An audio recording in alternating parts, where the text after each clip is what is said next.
خطبہ نمبر 221 آپ علیہ السلام کا ارشاد گرامی، جسے الحاکم التکاثر کی تلاوت کے موقع پر ارشاد فرمایا۔ بسم اللہ الرحمن الرحیم۔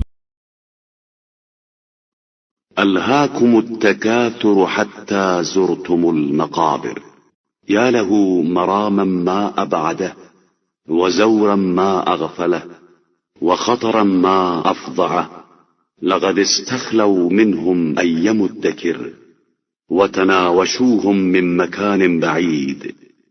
ذرا دیکھو تو ان آبا و اجداد پر فخر کرنے والوں کا مقصد کس قدر بعید از عقل ہے، اور یہ زیارت کرنے والے کس قدر غافل ہیں، اور خطرہ بھی کس قدر عظیم ہے۔ یہ لوگ تمام عبرتوں سے خالی ہو گئے ہیں، اور انہوں نے مردوں کو بہت دور سے لے لیا ہے۔ أفبمصارع آبائهم يفخرون أم بعديد الهلكى يتكاثرون يرتجعون منهم أجسادا خوت وحركات سكنت ولأن يكونوا عبرا أحق من أن يكونوا مفتخرا۔ آخر یہ کیا اپنے آباء و اجداد کے لاشوں پر فخر کر رہے ہیں، یا مردوں کی تعداد سے اپنی کثرت میں اضافہ کر رہے ہیں، یا ان جسموں کو واپس لانا چاہتے ہیں جو روحوں سے خالی ہو چکے ہیں اور حرکت کے بعد ساکن ہو چکے ہیں؟ انہیں تو فخر کے بجائے عبرت کا سامان ہونا چاہیے تھا۔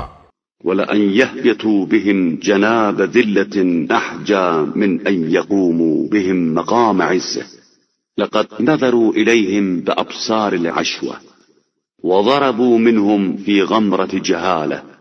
اور ان کو دیکھ کر انسان کو عزت کے بجائے ذلت کی منزل پر اترنا چاہیے تھا، مگر افسوس کہ ان لوگوں نے ان مردوں کو چندھیائی ہوئی آنکھوں سے دیکھا ہے اور ان کی طرف سے جہالت کے گڑھے میں گر گئے ہیں۔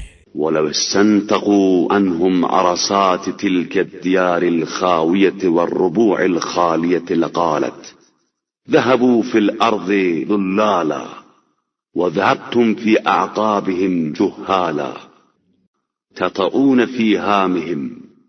اور اگر ان کے بارے میں گرے پڑے مکانوں اور خالی گھروں سے دریافت کیا جائے تو یہی جواب ملے گا کہ لوگ گمراہی کے عالم میں زیر زمین چلے گئے اور تم جہالت کے عالم میں ان کے پیچھے چلے جا رہے ہو، ان کی کھوپڑیوں کو روند رہے ہو۔ وتستثبتون في أجسادهم وترتعون فيما لفظوا وتسكنون فيما خربوا وإنما الأيام بينكم وبينهم بواك ونوائح عليكم۔ اور ان کے جسموں پر عمارتیں کھڑی کر رہے ہو، جو وہ چھوڑ گئے ہیں اسی کو چر رہے ہو، اور جو وہ برباد کر گئے ہیں اسی میں سکونت پذیر ہو۔ تمہارے اور ان کے درمیان کے دن تمہارے حال پر رو رہے ہیں اور تمہاری بربادی کا نوحہ پڑھ رہے ہیں۔